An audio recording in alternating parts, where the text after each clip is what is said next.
Hey guys, Jelena Jensen here with your favorite baldy, Limpy, welcoming you to this week's free MMORPG Weekly News. Well, thank you again, Jelena, for that wonderful introduction. Now, guys, we're going to start off this week with a launch announcement, and that is on September 12th. Card Hunter will be officially launching. Now, this is exciting news.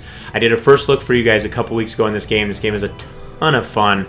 Now, not only is it a ton of fun, but I have a load of beta keys for you guys. Now, it's going to launch on September 12th, but that doesn't mean that you don't have another 9 days before the game launches. So if you want to get in today and check it out, see what it's all about, come to the live stream each and every day at twitch.tv/MMODen, and you'll get a chance. I'm giving away like 15 or 20 keys every single day, so here's your chance. Now, be prepared. There's going to be a whole bunch of new stuff introduced once Card Hunter goes live on September 12th, so be prepared for that, but also be prepared if you have a beta account and you are running on the beta side of things, your account will be wiped at that time. So they did everything they could to try not to have to do it, but you know what? It's good to level the playing field amongst everybody for both the PvP and the PvE side of things. So I'm looking forward to this game fully launching. If you haven't got your beta key, remember twitch.tv/MMODen. Come and get one each and every day. Now, in keeping with the launch news, we're going to keep up with that. Now, Dragon's Prophet is going to officially launch on September 18th. I know some of you guys are super excited about this. I know the game has changed a lot since we first took a look at it back in beta, so it might be worth a second look for some of you guys who are on the fence with the game.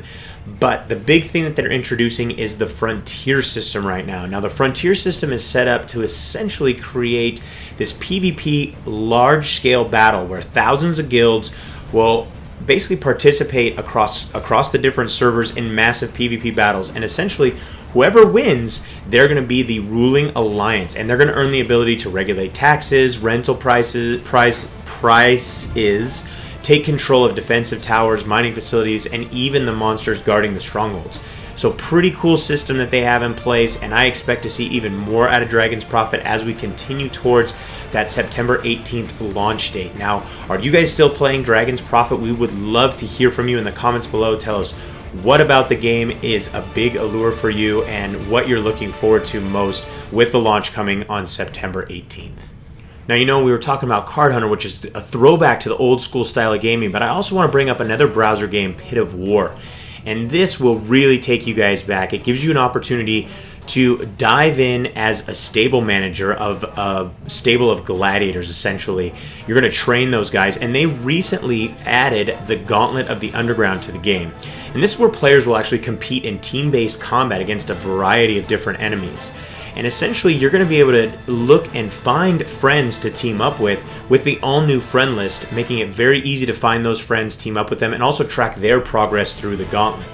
Now, the game also introduced a 5 times faster recharge rate on energy that will allow for a lot more playtime and a lot of different stuff for players to do. Does require energy, so this is now going to recharge it 5 times faster. There's also thousands of new powerful weapons and armor that have been introduced to the game as well. Also, players are going to find that there's all kinds of different stuff and even a new stable upgrade called the Pleasure Palace, where essentially you can send your gladiators to unwind after a hard day in the Pit of War and in that gladiatorial combat. So I highly recommend you guys give this one a look, pitofwar.com. Now, I always like to hear about games that died coming back to life. And last week, we heard that Tactical Intervention is going to launch on September 12th. Now, you're going to be able to play this directly in Steam, and one of the biggest things about it is that the game is launching with 2 new maps, which is going to be awesome. You know, anytime there's new maps for a tactical shooter like this, it's always a good thing. So the brand new maps are going to be called Airport and Monaco. They look great, and they also have quite a few little surprises in there for players. Now, the game and the new publisher of the game, which is Leap Games, expects to, and they're promising, constantly expanding maps, weapons, and equipment for players who are going to be loyal to the game. So it's always nice to see. And remember, this was developed by one of the co-creators of Counter-Strike.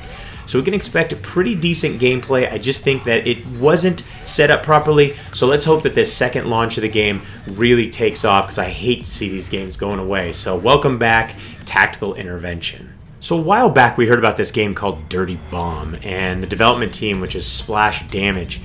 and we didn't hear much about it. It just kind of disappeared, and the reason why, it seems, is that publisher Nexon actually picked up the game and has now posted a teaser site with the renaming of the game as Extraction.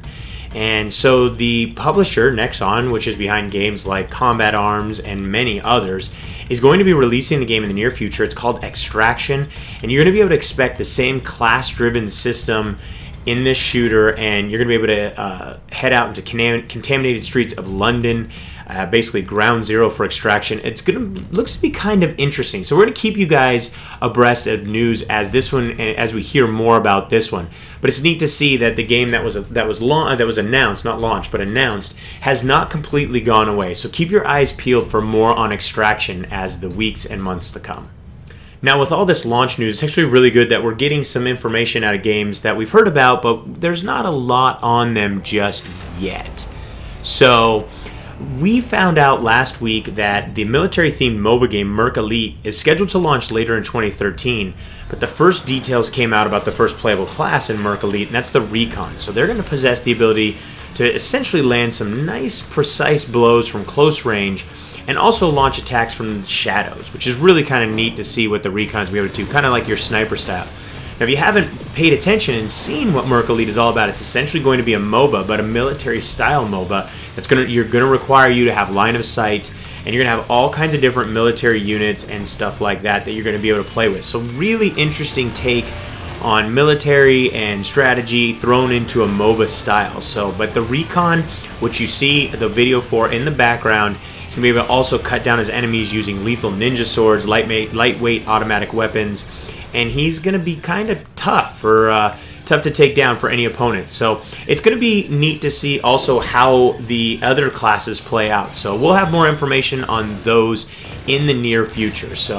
But that's it for this week. I'm going to let Jelena take us out of here. Thanks again, guys. Alright guys, that's all for this week, but for more info on all these titles, head on over to MMODen.com. Also, remember to comment on this and other MMODen Weekly videos and earn a chance to win one of our 5 weekly prizes given out each and every Monday. For now, this is Jelena Jensen for MMODen. Until next time, pathetic balls, and thanks for watching.